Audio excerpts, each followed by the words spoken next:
Welcome to the League of Women Voters Candidate Forum for Bethel Park School Board. My name is Eileen Olmsted, and I'm a member of the League of Women Voters of Greater Pittsburgh. I live in the city of Pittsburgh, not Bethel Park, and I'll be the moderator for this event. The League of Women Voters is a nonpartisan organization that neither supports nor opposes any candidate or any political party. Rather, we are dedicated to facilitating the informed and active participation of citizens in government. The Bethel Park School Board consists of 9 individuals who are elected at large by the citizens of Bethel Park. School board members are both state and local officials. Though elected locally, they serve on behalf of the Pennsylvania State Legislature. Each director serves without compensation for a term of 4 years. The board of directors' primary responsibilities include provide for the education of all children, set district policies and regulations regarding school activities, adopt textbooks, hire a superintendent, principals, teachers, and other staff, adopt an annual school budget, and levy taxes. Now a few specifics regarding the format of today's forum. We're going to go up to have about 60 minutes to ask questions, and each candidate will give a closing statement. Straws were drawn earlier by the League of Women Voters Committee to determine the order in which the candidates will speak. Each candidate will have a chance to answer each question, with each person having 1.5 minutes to respond. There will be no time given for rebuttals. If a candidate wishes to respond to another candidate's statements, he or she will need to use time from the answer to the next question. I will be asking the questions in a rotation manner so that each candidate will have an equal chance to be the first to answer questions. Questions have been gathered from a variety of sources from the public and the League of Women Voters members, and have been reviewed for relevance to the position being sought, and also for duplication, clarity, and civility. Candidate answers will be timed, and candidates will be advised when their time has expired, although a sentence may be completed. Please remember that these candidates are your friends and neighbors who have stepped forward to serve their community. It is my honor to introduce the candidates in the order that they'll be speaking. So first, to answer the first question will be Sean Brown. Second, Sharon Janasik. Third, Buffy Feist, and fourth, Dan Grisbeck. The League of Women Voters has made every effort to enlist the participation of all the candidates in this race. However, 3 of the candidates have declined to participate. So the first question will go to Sean Brown. What educational expertise, professional and personal knowledge, and skills and experiences will you bring to the school board? Well, hey, good morning, and thank you for arranging this service so that the members of the community get a chance to hear what the school board members have to say. As far as what I bring, I didn't get into teaching until my mid-30s. Before that, I worked as a systems integrator for power plants and mining operations, a lot of STEM-related fields. So I have a diverse background with industry. I've taught high school physics, math, computer science for the last 7 years. So I think I have a good idea of the skills that kids need moving forward to be successful in life. Taking all the STEM related experience, I incorporate that in my electronics class, in my physics class, in my computer science class, and I feel like I'm able to give the kids a wider breadth of knowledge of what they can expect moving forward. So as far as how that translates to the school board, setting policies in place to give these kids the real world skills that are going to benefit them, and guiding the district and its resources that way. I think I have a good skill set to get that done. Thank you, Mr. Brown. Ms. Janasik, could you answer that question? Sure. Hi, and thank you so much for hosting us today. We appreciate it. I'm Sharon Janasik. I've been working as a volunteer advocate in our community since 2015. And I've done so much work talking both with families and community members about what's happening for specific children and helping those families work with the school system to get those needs met, as well as systemically advocating at school board meetings, making public comments, having conversations with board members, administrators, teachers, staff. I receive so much information from people in the community and what their experiences are in school.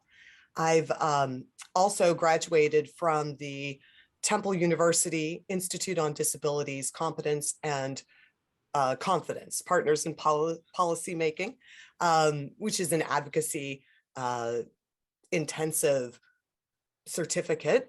Also the Peel Family Leadership Institute. And I take so many courses. I sit on the statewide special education advisory panel, and I receive information directly from Patton, from PDE, from BSE, and do a lot of courses and trainings about how to work with school systems and how schools work. So I'm excited to bring that forward and use that in my board experience. Thank you. Ms. Fies, what educational expertise, professional and personal knowledge and skills and experiences will you bring to the school board? I have a master's in special education and a bachelor's in elementary education. I've been teaching for about a decade, but prior to that, I did work as a salesperson. And prior to that, I was actually a bartender. So I feel like when you look at different walks of life, I have a whole bunch of them. So that said, I have, and well, first of all, being in the schools and seeing what's actually happening, I have a bird's eye view of what's going on, and certainly can relate to kids and their struggles and their successes right now, where we are as a country. But aside from that, I feel like I can reach kids that have different interests. So not everyone is going to college, and not everyone comes from, a very stable home. And there are so many different factors we have to take into what's going on with the kiddos, that I feel like living my life the way I did, I have a pretty good perspective.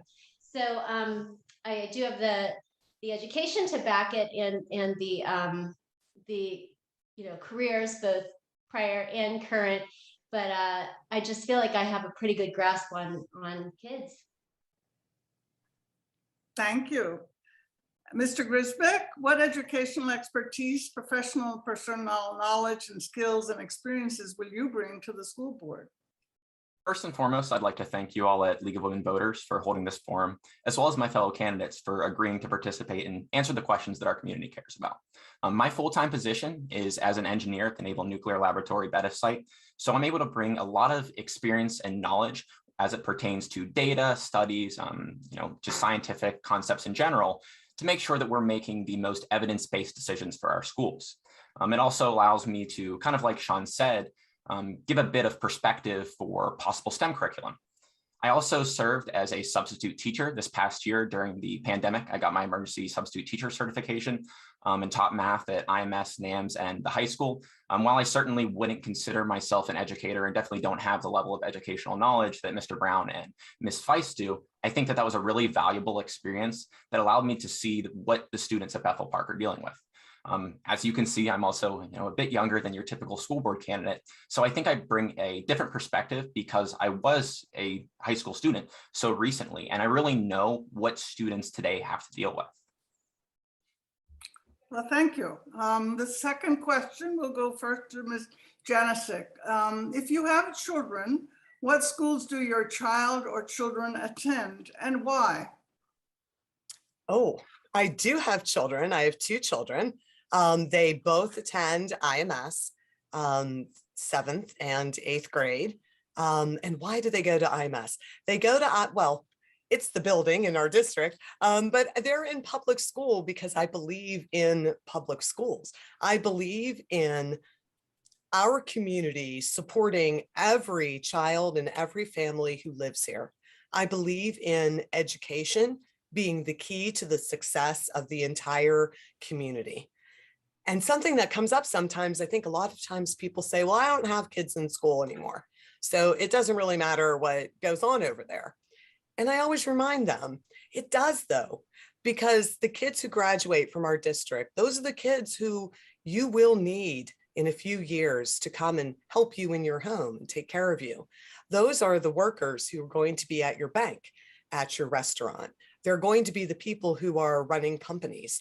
They're going to be your doctors and your nurses, your financial planners, your bankers. Our students, if they leave our school system without the skills and abilities that they need to function in society and move us forward, it's going to affect all of us. We need our youth. They're the leaders of the future. Thank you. Ms. Feiss, if you have children, do your child or children attend schools where? So my kids are old. They're long out of school, but strangely enough, I have twins that are going to be 30 and a 25-year-old, and they all started in a Catholic school. And we did not live I've lived in Bethel since forever, but for maybe 2 years, we lived outside of Bethel. And when we lived outside of Bethel, they went to a Catholic school, and they still, at the age of 30, won't let me forget it because it was a very sheltered environment. And I'm not kidding when I say that. They're still like, well, it's your fault because you sent us to a Catholic school. And there's nothing wrong with Catholic schools, but I'm just saying it is sheltered, and I don't believe you have the diversity that you have in a public school. So that said, after they started in Catholic schools, and then they did go into Bethel Park. My youngest was in 3rd grade when he went to Bethel Park, and my twins went in 6th grade. So no, I don't have kids in school now, but I did. Thank you. Mr. Grisbeck. So I don't have any kids of my own yet. My partner is currently pursuing her doctorate in nurse anesthesia. She'll be done with that in a few years, and then fingers crossed we'll be able to start a family of our own. Whenever I do have kids of my own, I plan on absolutely sending them to public schools in the Bethel Park School District. I very much am in favor of the promise of just a complete, full education for all students, no matter their ability to pay.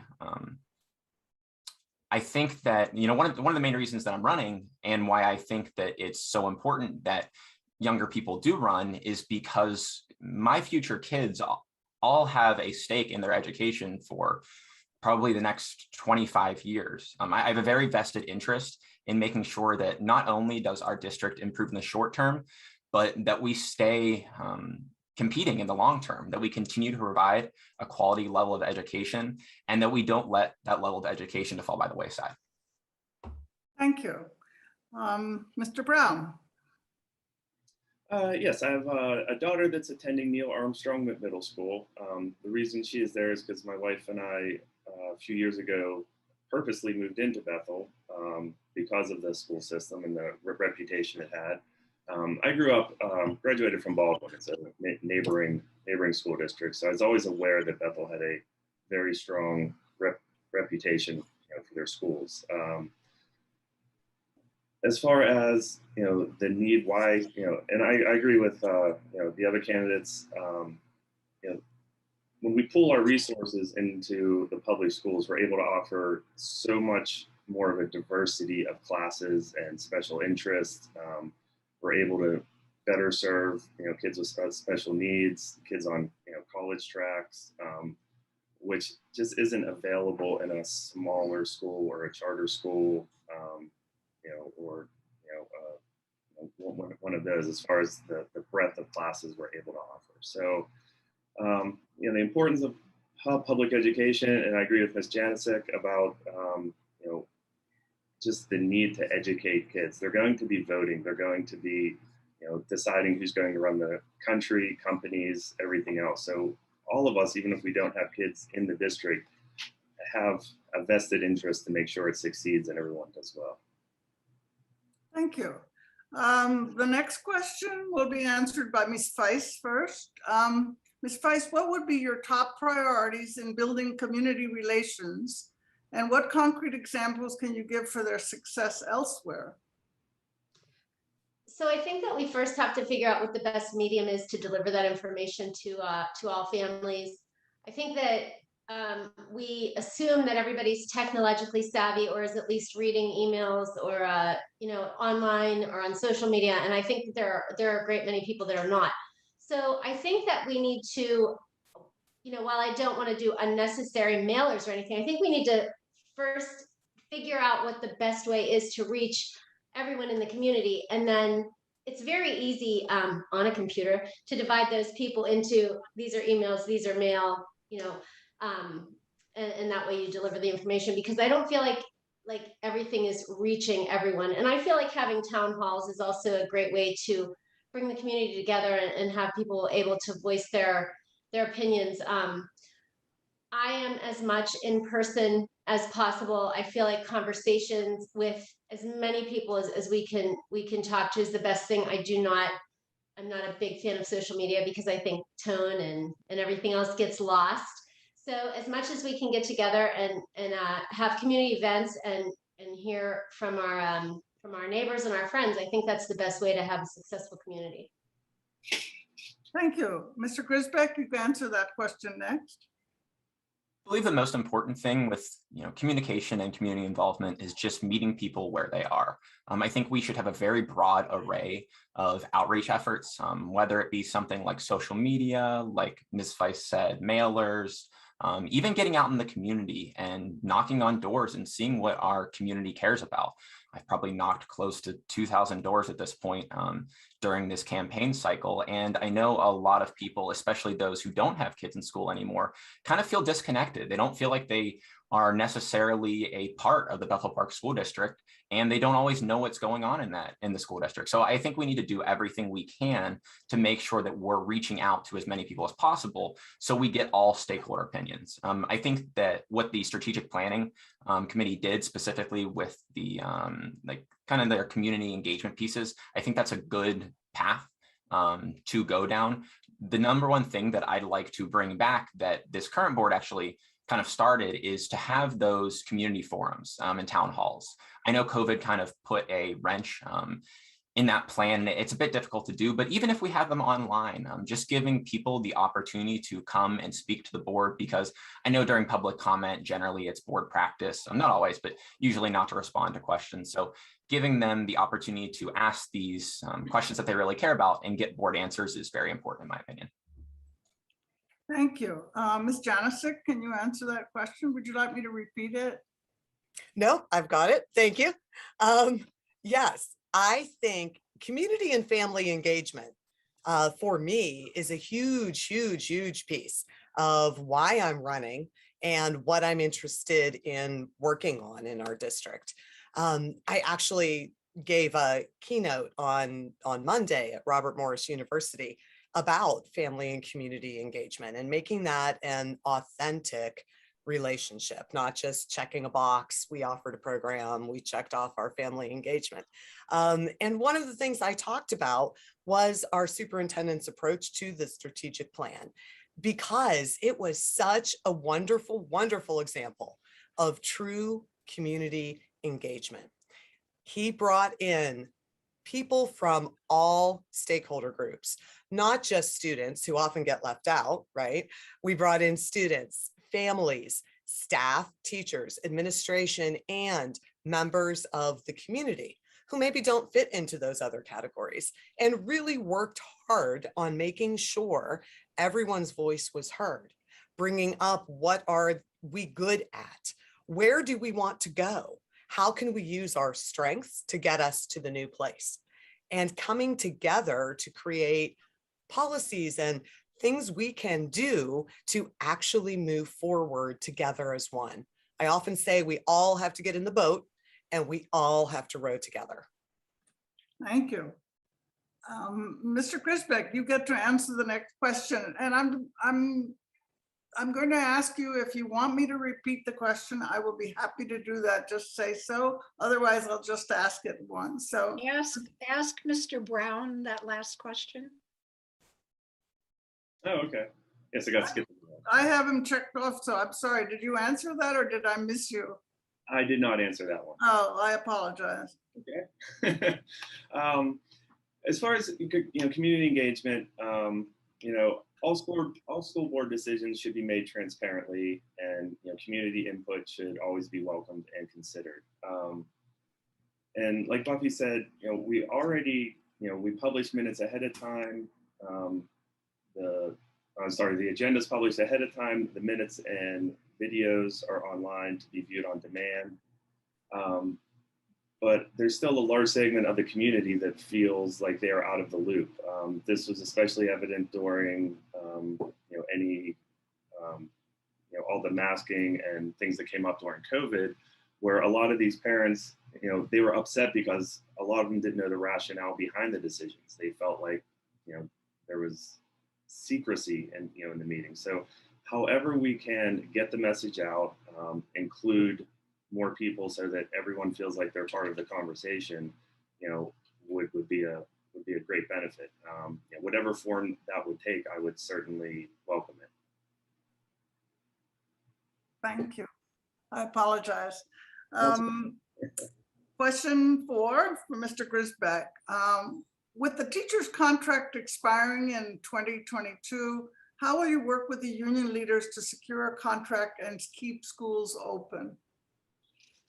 So before my current position as an engineer at the Naval Nuclear Laboratory, I was actually an operations manager at US Steel Clairton. So I do have some experience working in and managing in a union environment. And one thing that I was able to do there was really have a very collaborative and open atmosphere. What I found was that even though I didn't actually work on the contract specifically, still working in that sort of environment, I think gives you a little bit of perspective.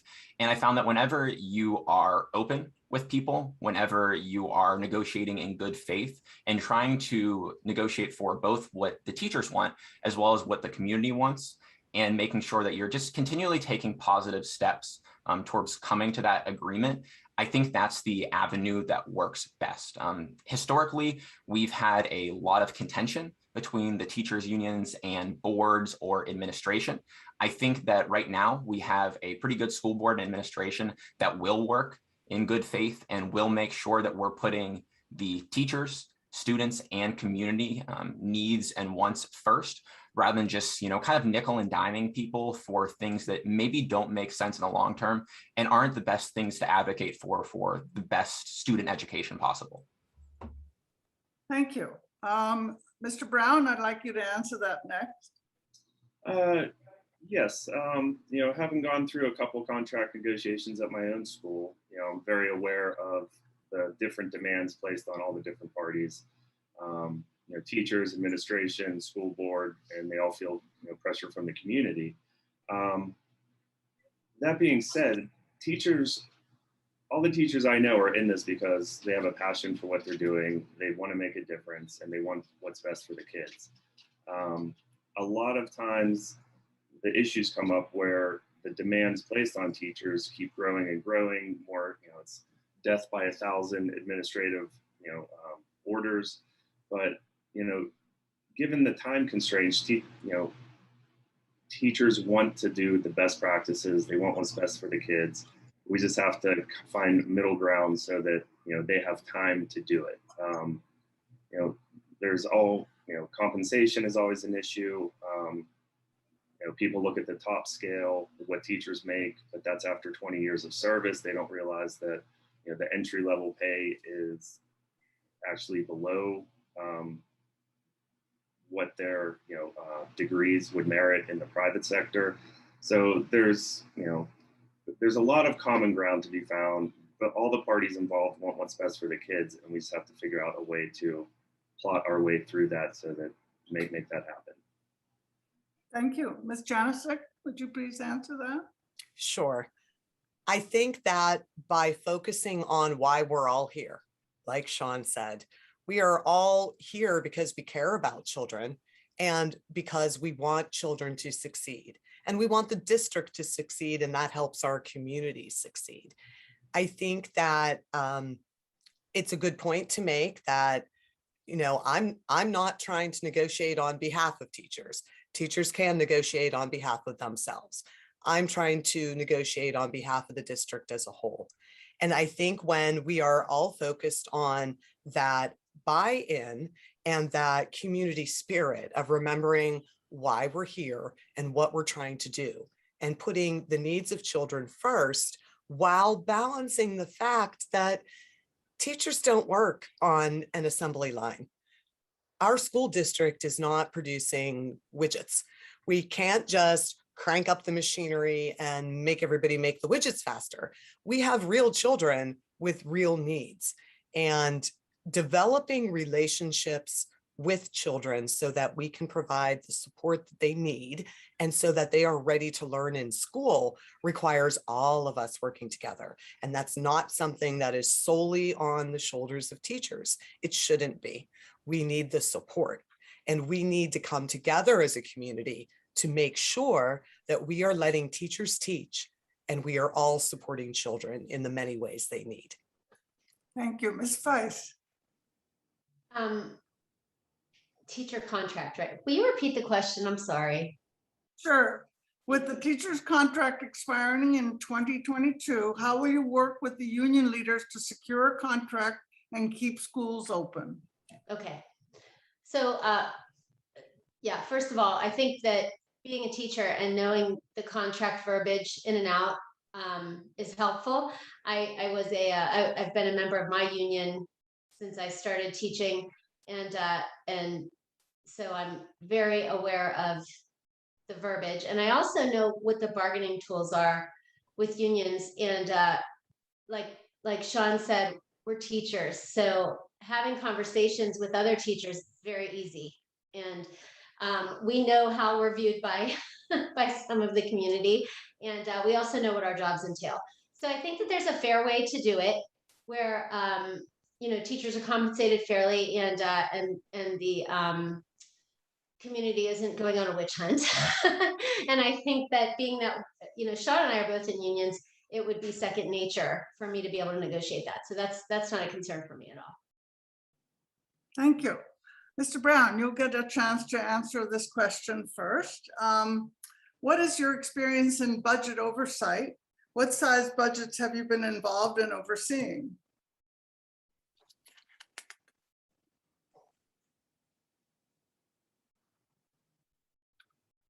You're muted, Mr. Brown. Sorry, you're muted. We'll start the clock over. Okay, thanks. My dog was barking during the last answer, so I had to mute it. As far as the budget questions goes, my work in the private sector, running projects,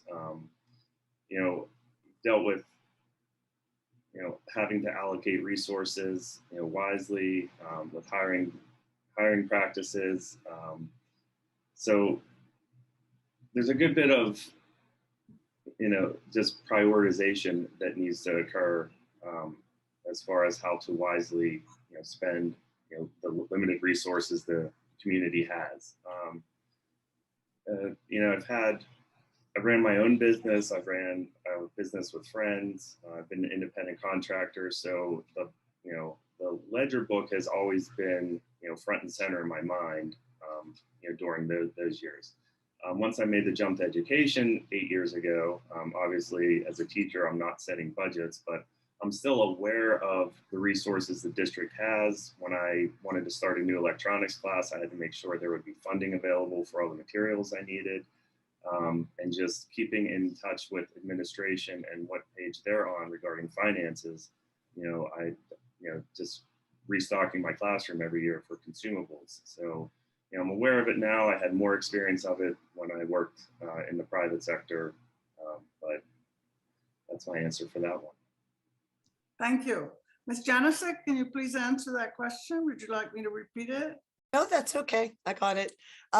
So for me, between basically household budget and also working with various nonprofit groups who generally are working on grants.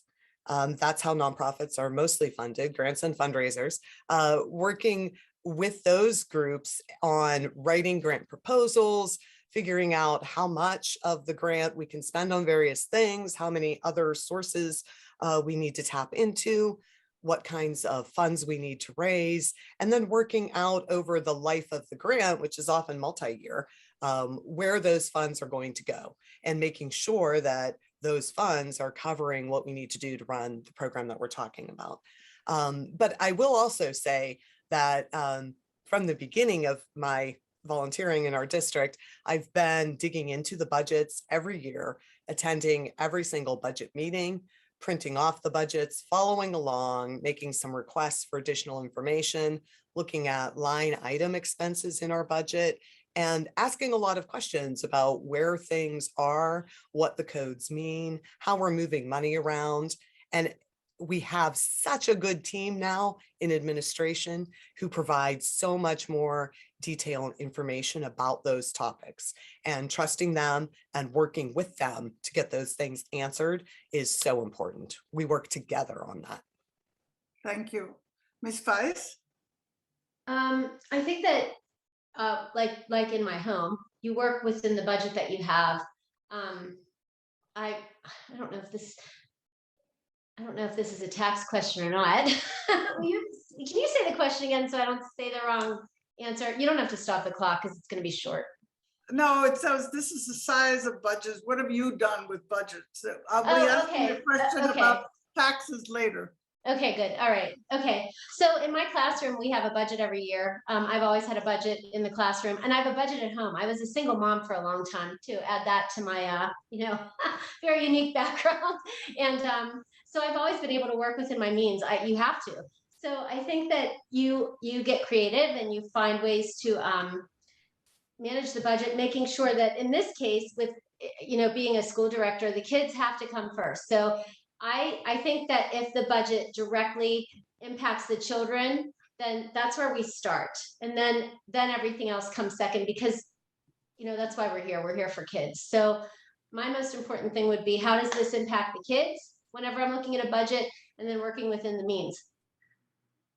Thank you. Mr. Grisbeck? So as I said, I used to be an operations manager at US Steel. While I didn't always work closely with the budget, I still had to, like Ms. Weiss said, work under the budget. I had a certain amount allocated to me, usually in the several $million range. And I had to make sure that all of our staffing needs, our equipment costs, our refurbishments, they all fell under that budget. While an engineer at the Naval Nuclear Lab, while I don't really do much budgeting now, I do a significant amount as it pertains to cost saving projects. I actually just had a submittal this past year that's estimated close to $15 million in savings for the Navy. So I think that that's really something that I can bring to the table. I'm also currently pursuing my master's in engineering with a concentration in engineering management. That will give me kind of more of an academic knowledge as it pertains to things like accounting, finance, all of those that I can bring to the board. Like Ms. Janasek said already, I have been pretty involved in all of the budget meetings, making sure that I'm looking at line item by line item, understanding the overall picture, making sure that I know what everything means and where all of our costs are coming from, so that I can hopefully look at, possible improvements. I think the zero-based budget that we started utilizing in the past year was a fantastic change that really has benefited our district. Thank you. Ms. Janasek, you get to answer the next question first. Who would you look to for advice on issuing bonds and/or a tax levy for facility needs or any other needs? What data would be the most important for you? Oh, two things, I guess. So who would I look to and what data would be important? I think I would look to our finance team and the current board members who kind of have already started down that process. We had a meeting recently where that bond project was previewed and some questions were asked. So I would look to those experts. And what data, I think, was the second part? Yes, what data would be important to you? The data that would be important would be one, obviously the cost to our district, and where we would long-term over the entire range of the project, how we are going to repay that debt and the impact that has on the rest of the budget, as well as whether or not that meets our educational needs in the district.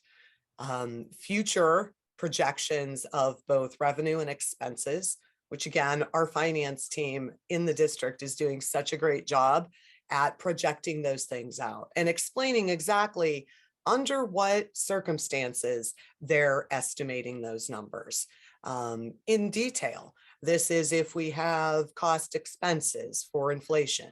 This is an estimated growth. It's detailed, and that is exactly what we need. Ms. Feist, could you answer that question, please? Yes, I think I said it kind of before. I think that I would look to see where money was going. First of all, that would be the data I would look at, like where's the money going and where's the money that we have going, and can anything we're spending be cut somewhere else to benefit something else without raising taxes? That would be the first thing. I'm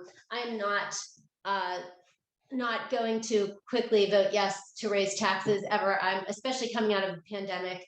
I think that I've been pretty clear about that along the way. So I do think that, like I said before, if there's a benefit to kids, that's first. So and the data, obviously we could look at, you already know what you're spending on buildings and on personnel, and there's a lot of things you already know. So I think that looking over the records from prior budgets and working with financial team, like Sharon said, is the key. And I'm just glad I don't make that decision by myself. And that's that. Mr. Grisbeck, how would you answer that question?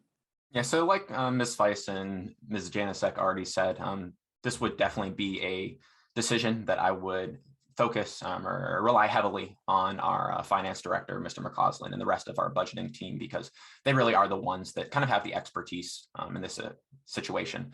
Definitely want to make sure that I am looking at where this money is exactly going to and making sure that it's a fiscally responsible spending of our tax dollars. I know that there are a lot of people in our community that are on fixed incomes, and bonds and levies can be pretty prohibitive for them. It can make a substantial difference on their day-to-day life. So we need to make sure that, like Ms. Feist said, these dollars are absolutely going to the betterment and improvement of the education of our students. I know a lot of people in Bethel Park kind of have a sour taste in their mouth over, capital projects and things like this because of the history with our high school. Kind of no matter how people felt about the old campus style versus the new high school that was built, there are certain things like our air conditioning that people point to kind of lose faith in this process. So we need to make sure that we're really getting community involvement in this. We need to talk to our stakeholders and our community members so they understand why we're spending this money, that we're not just throwing around their hard-earned tax dollars, that there is real justification and reasoning for this decision. Thank you. Mr. Brown, could you answer that question? Yes. One of the most important jobs of the school board is to be careful stewards of the community's resources. Deferring decisions to, we do have a good, financial team working for the borough right now, working for the school district, and looking at, as far as the data to look at, just considering, they've done studies on looking at demographics coming up, what makes sense as far as consolidating elementary schools, looking at closing out other schools. So it should all be, data-driven decisions that make financial sense. And as far as future expenditures, I think too often the short-term goals are looked at as opposed to seeing how much, it's going to play out in the future as far as cost savings go, and allocating money, smartly for, upcoming expenses. So just, taking a hard look at, again, these are, the money in this community comes from the families. So you just have to, and like Ms. Buffy said, or as Buffy said, just raising taxes, isn't always the answer. Smartly spending it and making wise choices is usually, the first step. Thank you. Ms. Feist, you get to answer the next question first. Good, you won't have to repeat it. Pardon me? I said, good, at least you won't have to repeat it for me. What do you consider to be the major challenges facing your school district? And what is your plan to address these challenges? Oh, I think that the country is the biggest issue facing our school district. I'll be very honest. I'm a teacher in a school. I am seeing exactly what's happening, and what's happening is kids are bringing problems from home to school. Conversations that adults are having in front of kids that kids have no business being privy to, that kids don't understand, and they're bringing it to school. So there's a gigantic divide right now in schools. So first of all, I think that and I mean there's always going to be, there's so many things we have to address in schools, but curriculum and instruction always has to be at the forefront for sure. But mental health right now is huge. Kids are struggling because they're, like I said, they're privy to conversations at home that they shouldn't be. So I think that somehow all of us in schools, out of schools, everywhere have to find some kind of unity because we're imploding. So I think that's the biggest challenge right now for kids. Learning is first, but whenever those little brains are in 17 different places, they can't even focus long enough to learn. So there's really, I think that mental health is a big issue right now. Thank you. Mr. Grisbeck, would you answer that question next? Yeah, I think Ms. Weiss kind of hit the nail on the head there.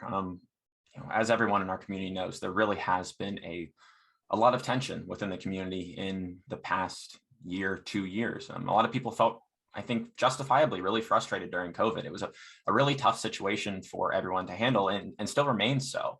I mean, we had board meetings where after passing a mask mandate, a member of our community called the board members Nazis for trying to make sure that they kept students safe.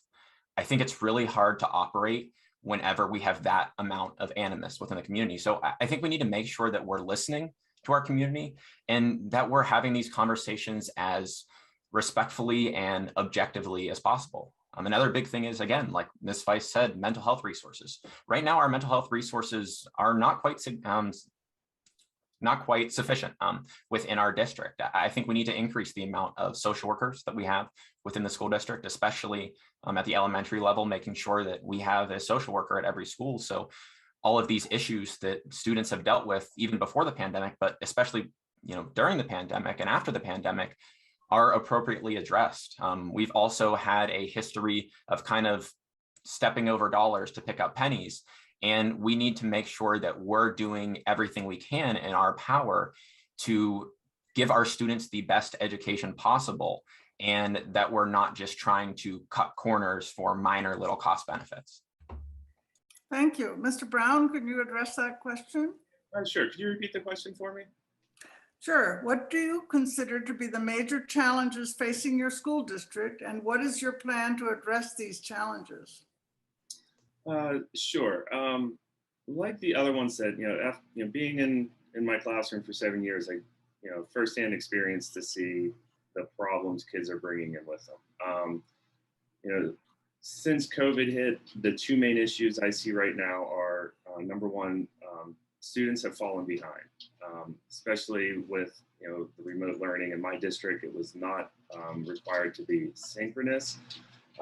So I saw a big drop in participation, and a lot of kids have come back this year without the skills that they should have. Getting them identified early and quickly and getting them caught up is really of utmost importance right now. The second one, and to say, to go along with what Dan and Buffy said, kids cannot learn when they are suffering from crippling anxiety and depression. I see a lot of this in my classroom now. I have, I'm privy to staffing meetings. I have kids who are in and out of mental health facilities. It's as bad as I've ever seen it in the 7 years I've been there. Kids cannot learn when they're in that state. So addressing those needs with professional help is the best way to get them, back on track and in the classroom. Thank you. Ms. Janicek. So I think there's three major factors.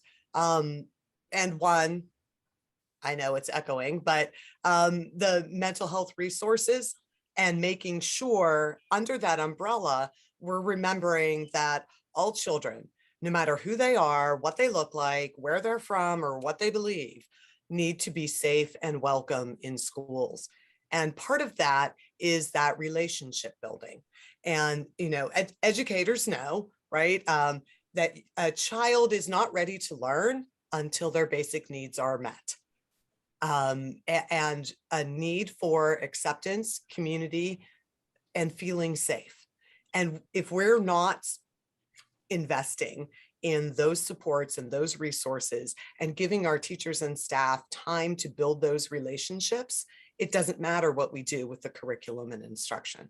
But we also need to make sure that we are really looking at our curriculum and instruction from K to 12 as it progresses all along the way, and that we're really making sure those transitions from grade to grade are supported by what was learned in the previous grade, and really taking a good look at what opportunities we have to provide additional support and or additional challenge to make sure that we're meeting kids where they are and providing them what they need right now to be successful and to move forward.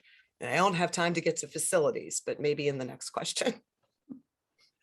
That question can be answered first by Mr. Grisbeck. There's been a lot of discussion recently about traditional values, and the phrase has appeared on flyers that went out to the community. What does traditional values mean to you? That's an interesting question. So before this election, I don't think I'd really given the phrase much thought. I don't know if I, consider myself to have traditional values or not. However, earlier this year, I was informed about a Facebook group called Bethel Park Traditional Education. And our three opponents are all members of that group. And to join the group, you have to agree that you believe masks do more harm than good, that we should return to mostly pen and paper and scrap the computers, and that Bethel Park should not have any sort of diversity, equity, and inclusion program. Also, that students shouldn't be taught anything about sexual orientation. If those are the, types of traditional values that our opponents are advocating for in their mailers and literature, then I definitely don't think I'm in favor of traditional values. I think that we need all students to feel welcome whenever they come to school. I think that we need to teach students 21st century skills, and that involves really knowing how to use computers because a lot of jobs require them nowadays. So I guess that's where I stand on traditional values. Thank you. Mr. Brown, can you answer that question? Sure. The phrase traditional values seems to mean different things depending on which group is using it, and even within the same group, which topic, whether it agrees with something they already believe in or not. Kind of a loaded phrase, and it seems like recently it has been used as sort of a cover to mask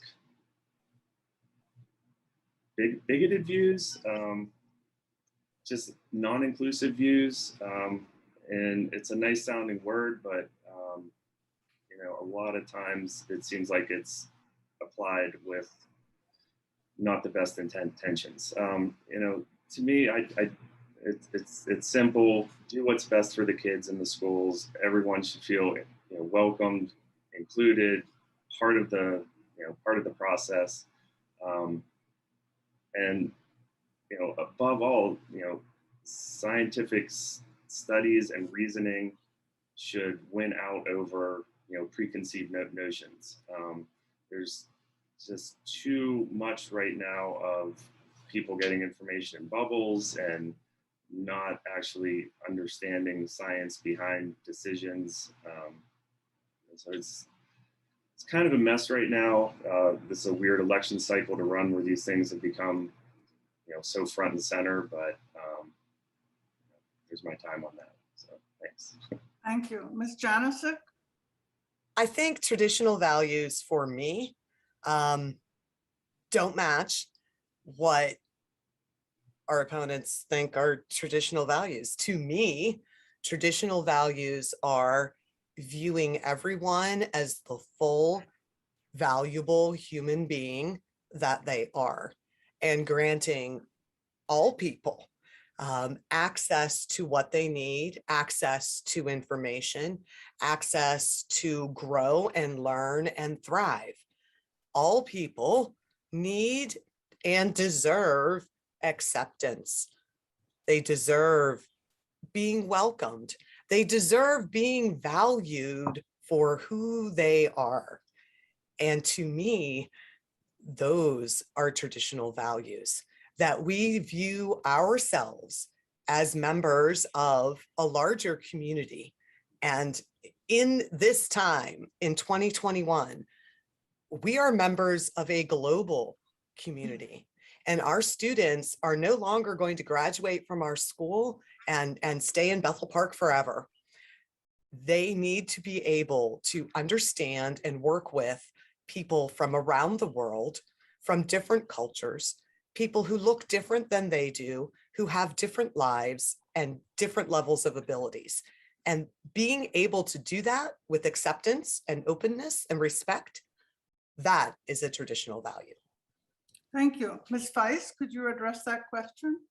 Sure. I think that all this stuff is hilarious, because this is what I was talking about before when I said that our community is imploding, our country is imploding. A term like traditional value, to me, that means that you respect other people and you have empathy and you try to be a good person. And I don't understand who took the word traditional and value and made it into this ridiculous, oh my gosh, I don't even know, coined this term that now means that, we don't want to accept other people, or we want to go back to 1950. It is 2021. We have now lived through a pandemic. We've lived through a million other things that did not exist in 1950. So I feel like going back to that, because I feel like that's kind of what I'm hearing from this new term, traditional values. Like, it's not doing anything current. Well, we are current, and kids are not coming from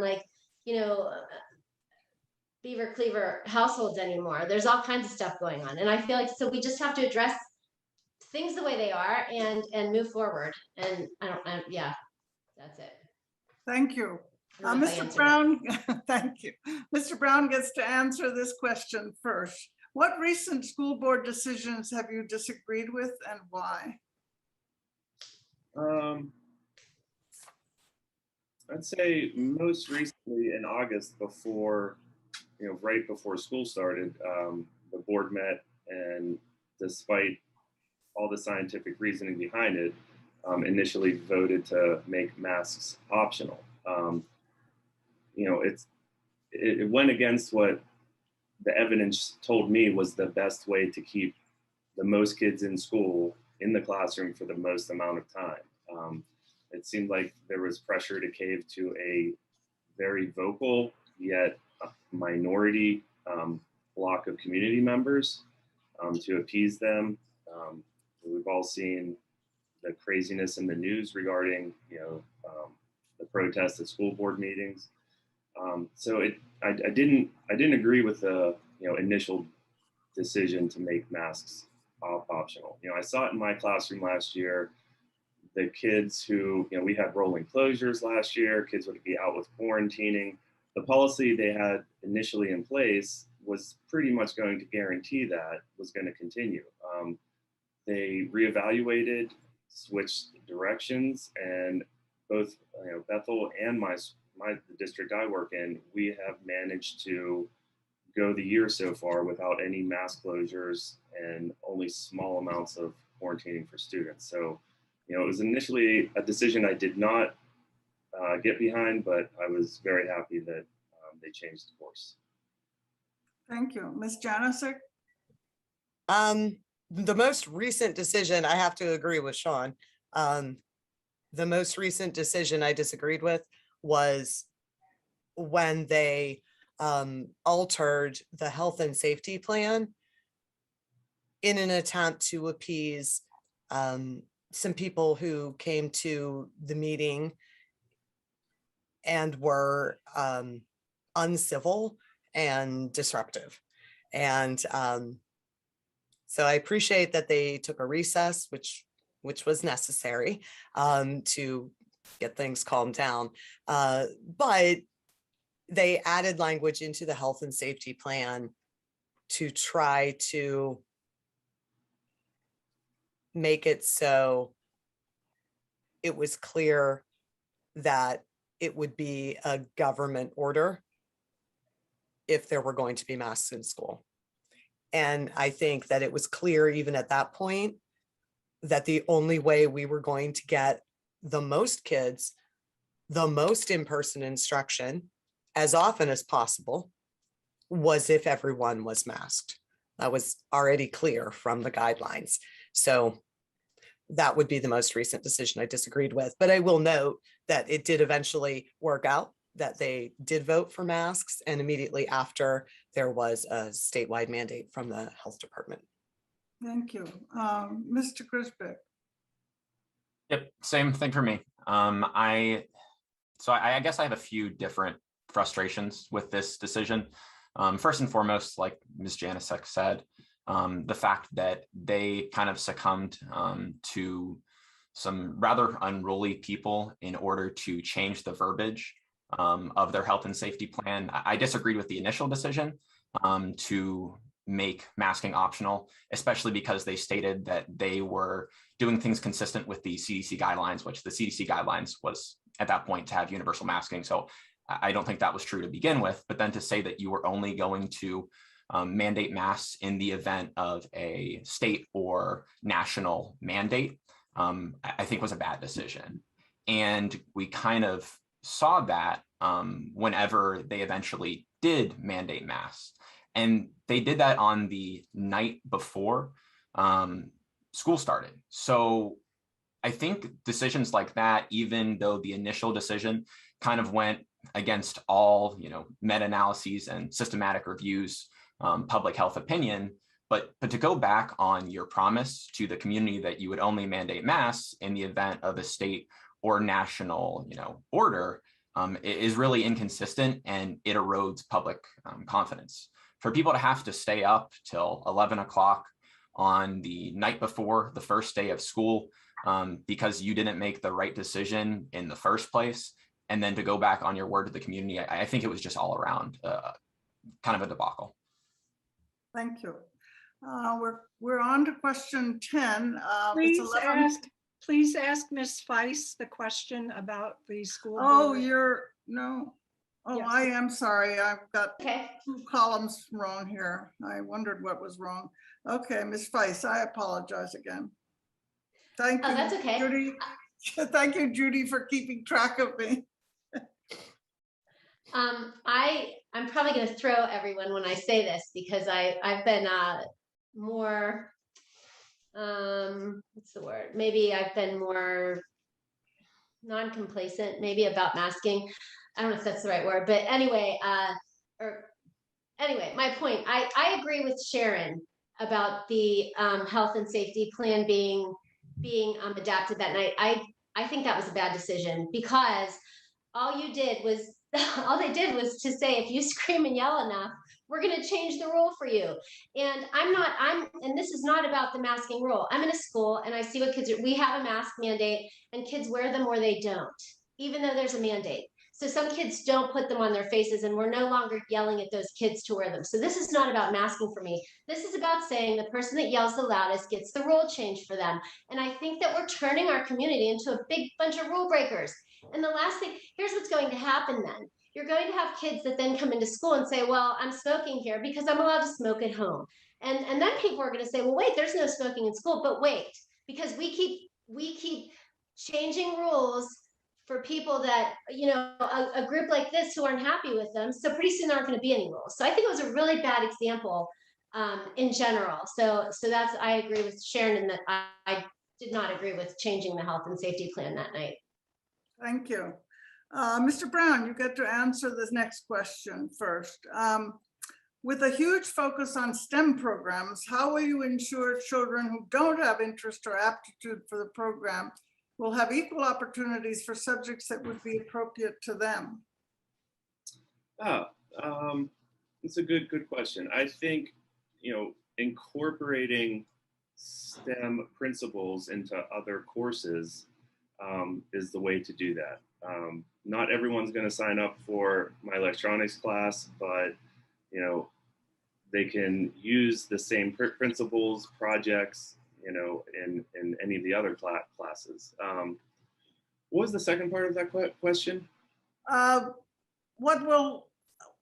Who don't have the interest or aptitude would have equal opportunities for subjects that would be appropriate for them? Yeah. For children who have lesser interest.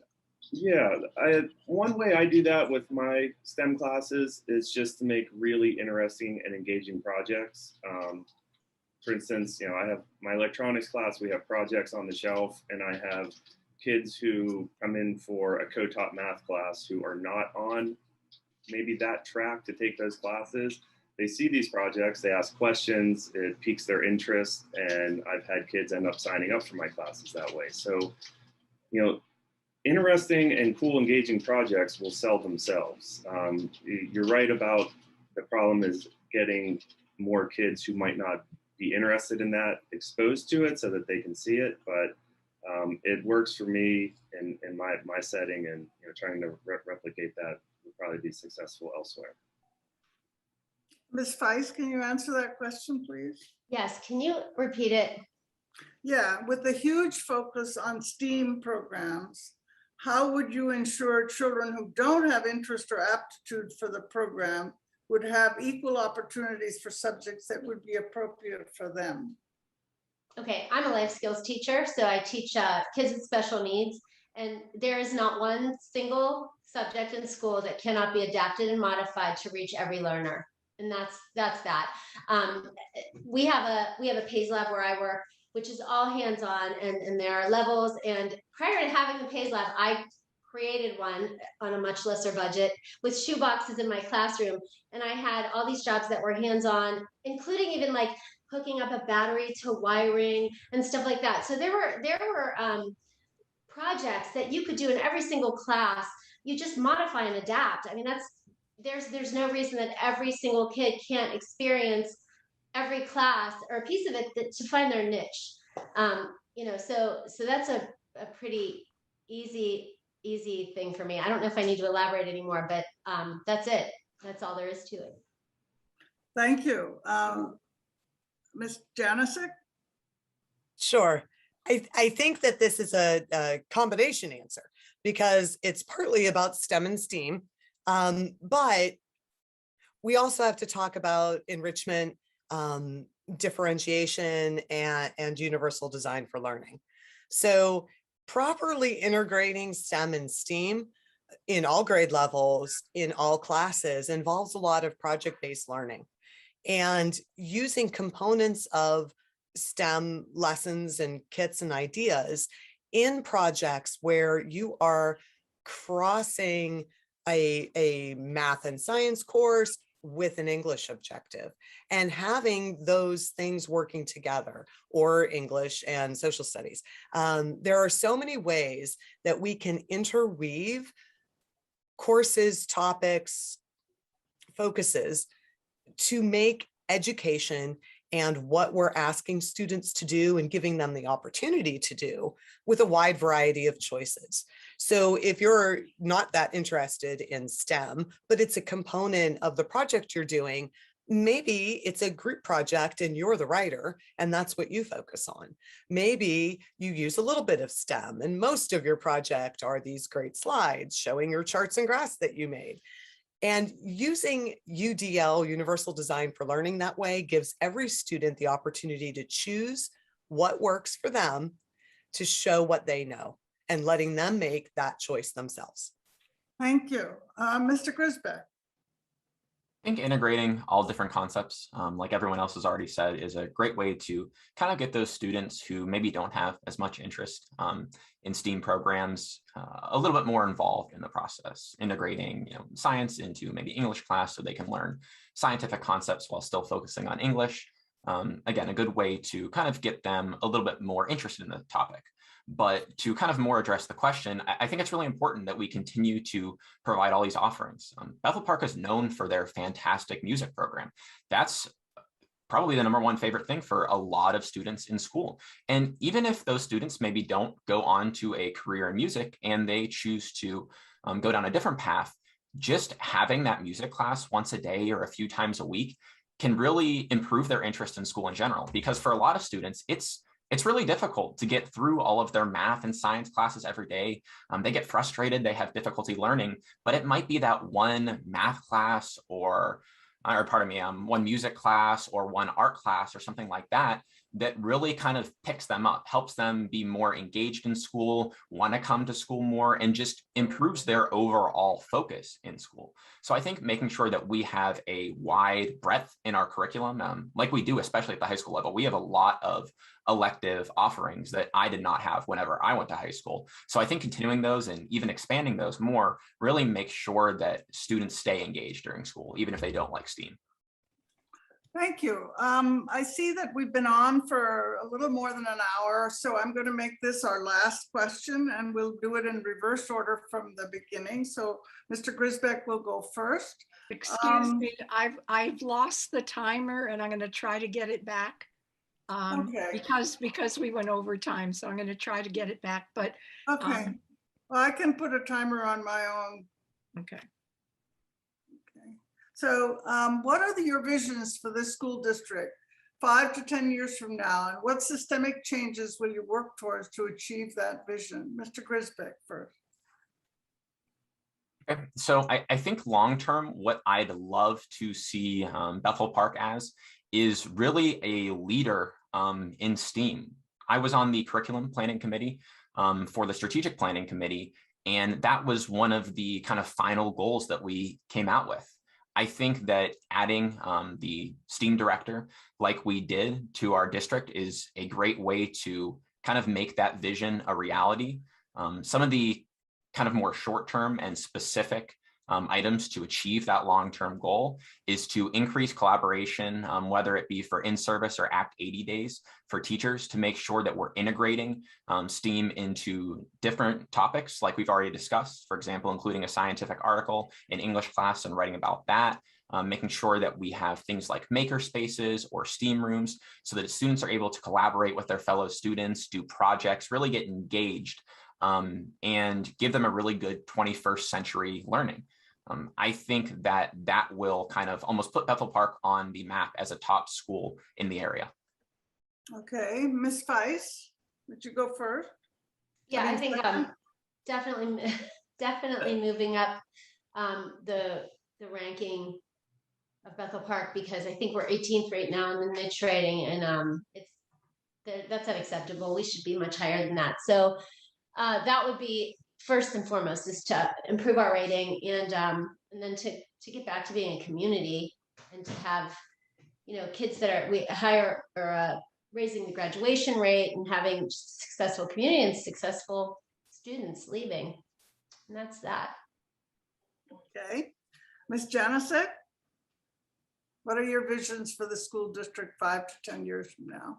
My visions are that, one, we have come together as a community, and that we are all truly, all the stakeholders, including people who don't have kids in school, are all working together, are all taking pride in our community, taking pride in our students, that our students are giving back to our community, and that we are developing honest, true, real relationships between all of those groups, and particularly with our students, that they feel supported, that they feel safe, that they feel accepted and valued, that we have addressed the culture in our buildings, that we are all working together.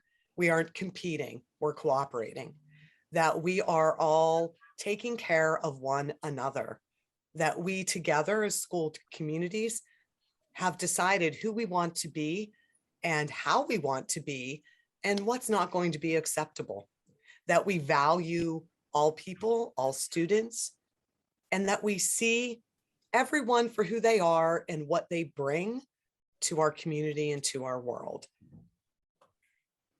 Mr. Brown? Yes, I think long-term it is important to establish just a sense, you know, a culture of acceptance and community, and that we're all in this together instead of comparing you know, having a team mentality with the way politics seems to be going right now. You know, improving test scores is really important. However, it's not just test scores. The end goal is equipping our kids so that they're successful, you know, when they enter a competitive global, you know, workforce. There are good jobs out there, but employers want skilled, experienced employees. You know, creating programs in school, incorporating STEM into, you know, other subjects. This stuff is it's gonna be more important the further we get. You know, further we get. You know, one idea that I would like to pursue long term, you know, in that kind of time frame, is to, you know, establish partnerships with local businesses so that our students can have a, you know, a paid internship to, you know, test out these jobs, you know, see what's involved. You know, that would have so many benefits. It's commonplace in engineering programs. It benefits the students and employers, and it helps the students bridge that disconnect they sometimes feel when they're wondering why they're learning something in school, you know, as opposed to being able to you know, put it into practice in the real world. It, you know, helps that. So, thank you. Thank you. Now we can move to final statements where you can tell us why you should be elected to this office. And we'll start with Ms. Feiss. I ran for school board because I work in a school and there are no educators on the board. And I thought that was a giant disservice, because how come a bunch of people that don't actually work in schools and aren't educators are making decisions? So I ran here in Bethel Park because I went to Bethel, my kids went to Bethel, minus those 2 years, you know, and I felt like I wanted to give back to the community that has given me so much. And this community that we have right now is not an example of what it used to be. And I would like to get it back to where it was a neighborhood where you cared about each other, and there was a unity and there was a pride that went along with being from Bethel. So those are the reasons that I ran, and those are the reasons I think I'd be a good director. Thank you. Ms. Janasek?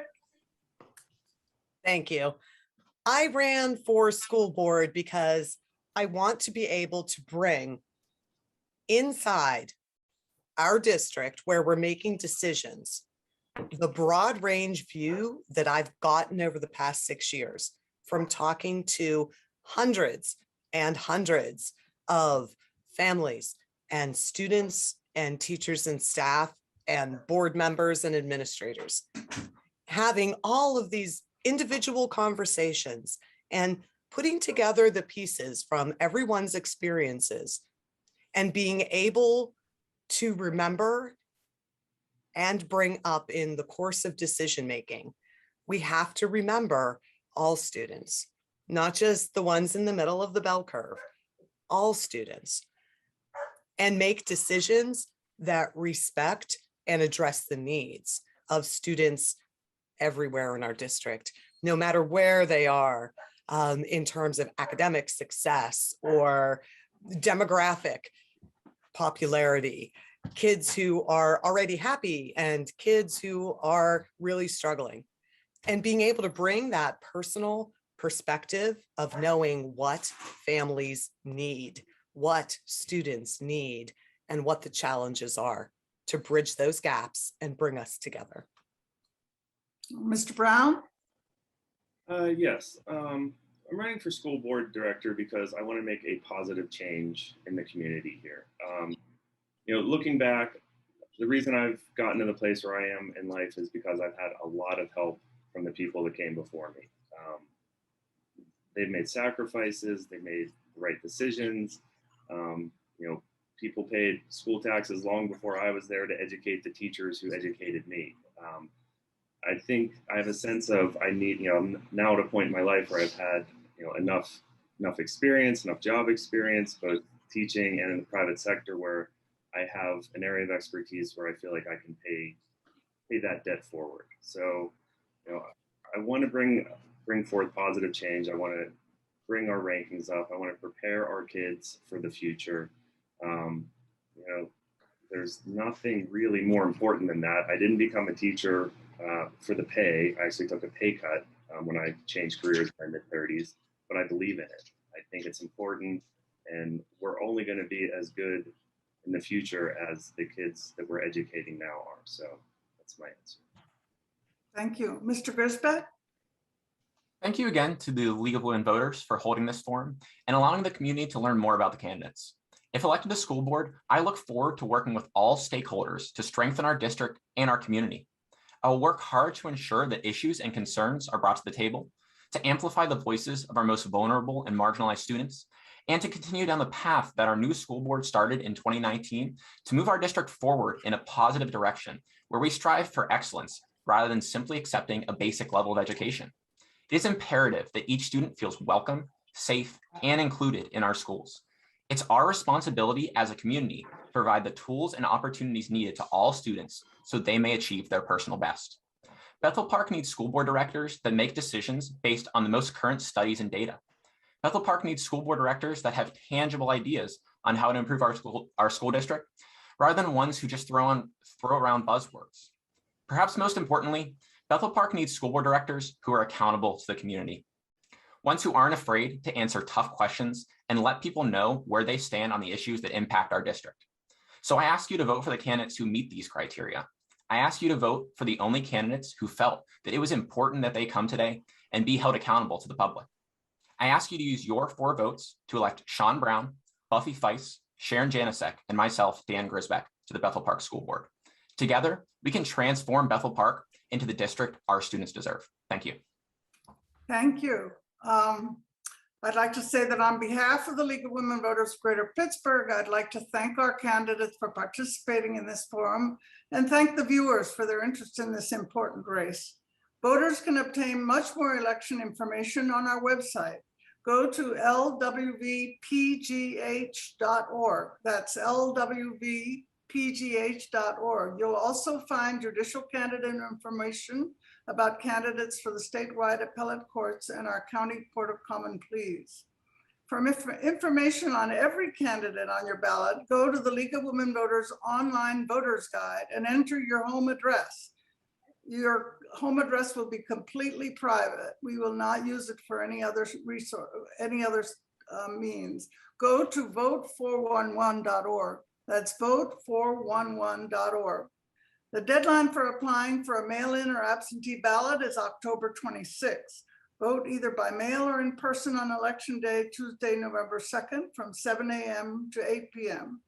This recording is the property of the League of Women Voters of Greater Pittsburgh and can be found in its entirety on the League's Facebook and YouTube pages. The public may share these recordings. Thank you for your interest in candidates running for the important office of Bethel Park School Board. Good night.